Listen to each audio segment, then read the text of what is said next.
and welcome to Business 300. My name is Philip Kulenshoff, and this is 300 Seconds About Business. We're all a busy people, so I have 5 minutes or less to get my point across.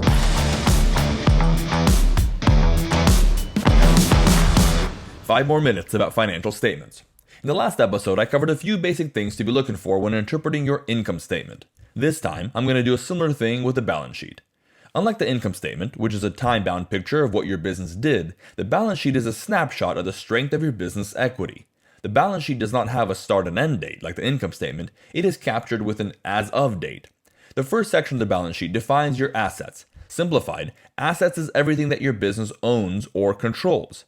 There are current assets, things like cash, accounts receivable, and inventory. These are generally more liquid in nature and are more accessible. And there are non-current or long-term fixed assets. These are not as liquid, but are usually the things that are generating the income, things like real property, buildings, and large equipment. The next section of the balance sheet lists your liabilities. Liabilities on a balance sheet is everything your business owes to somebody else. Again, there are current liabilities, that is accounts payable, accrued but not paid expenses, and 12 months of debt coverage. And there are long-term liabilities, that's the total debt balance on your business. And the last section is your business equity. This is how much your business owns after all debts are covered. So, assets minus the liabilities. Equity is typically composed of shareholder capital, money that the owner has invested into the business, and retained earnings, the total sum of all your accumulated net profit. So when you're reading the balance sheet, what message is it telling you? Again, there are many ratios and interpretations, but a few fundamentals here.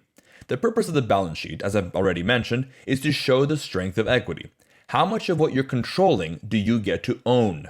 This is the tangible value of business ownership. So the first metric to look at is debt to equity. What is the ratio of total debt to total equity? A ratio of 1.0 means that you owe as much as you own.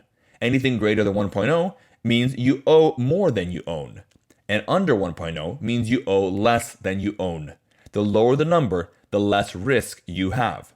Of course, you want the debt to equity ratio to be as small as possible when it comes to limiting your risk and exposure. A debt equity ratio of 0.5 or lower says that your equity is resistant against debt calls. However, what the debt equity also tells you is how efficient you are at utilizing your capital. Unless your business is a cash cow that can fund its own growth, typically if you want to grow substantially, you have to borrow from future earnings, which is what debt is. Depending on your context, utilizing debt may be strategically advantageous. But leverage always brings risk. A high debt equity ratio says your entire business is at risk. The next ratio to look at is your current ratio. This is your current assets over your current liabilities.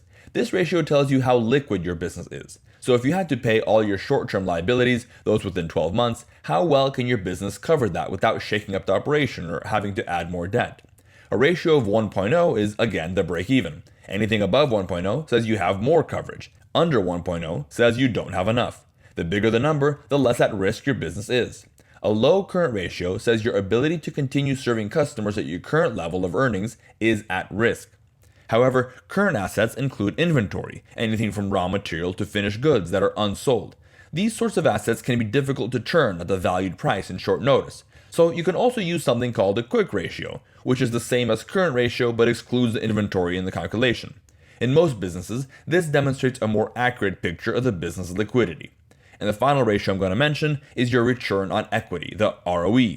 This is where you combine the net income from the income statement with the equity on the balance sheet by dividing the income by the equity. The ROE tells you how efficient your business is at deploying capital in order to generate income.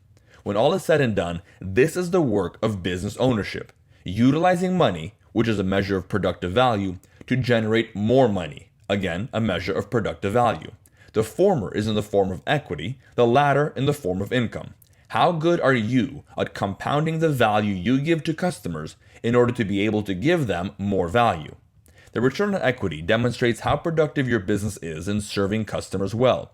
It all boils down to serving customers. The income statement tells you how much value you're providing to your customers. The balance sheet tells you how good you are at providing that value. That's what financial statements measure: your progress in providing value to your customers.